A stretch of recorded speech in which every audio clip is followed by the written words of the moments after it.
One of the things that you knew you had to do with the Bulls in the beginning here in Chicago, and then moving on to the Lakers, especially with Kobe Bryant, and you knew you had to create a team, you had to build a team.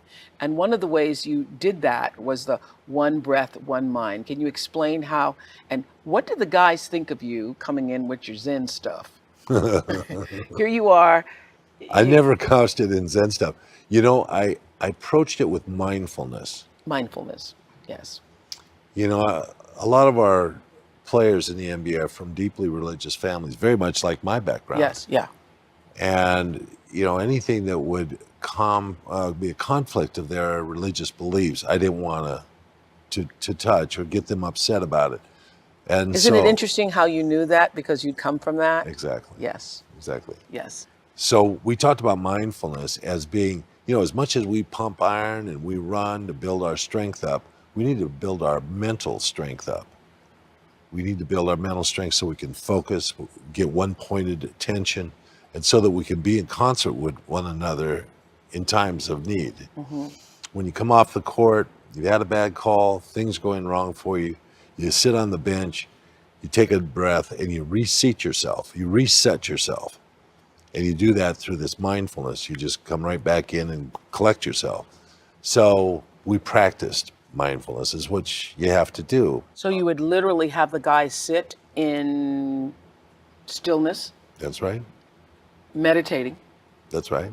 Taught them how to hold their hands, where their shoulders had to be, the whole process of being in upright situations so that you're not slouched and you're not going to fall asleep. And they bought into it. Would you do this before every game? You would do this regularly? You would do this? We introduced it, and we introduced it in training camp. And then day of games, we started using it. And it ultimately became a process where... It's like centering yourself. That's centering, right, yeah. just getting back and being centered. Did you not also have them play in the dark at one point? It wasn't totally dark, but I wanted them to get the idea of being able to do things that are just out of the ordinary, like silence day.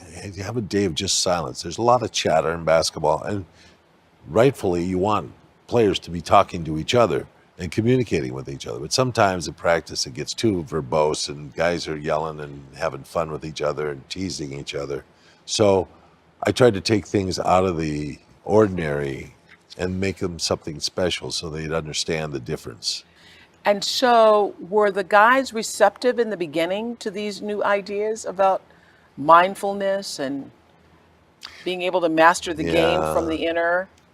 I think they tolerated it, and I think the reason why they tolerated it, this is one of the things I talk about in the book, is about being authentic and coming from who you are and what you think is important.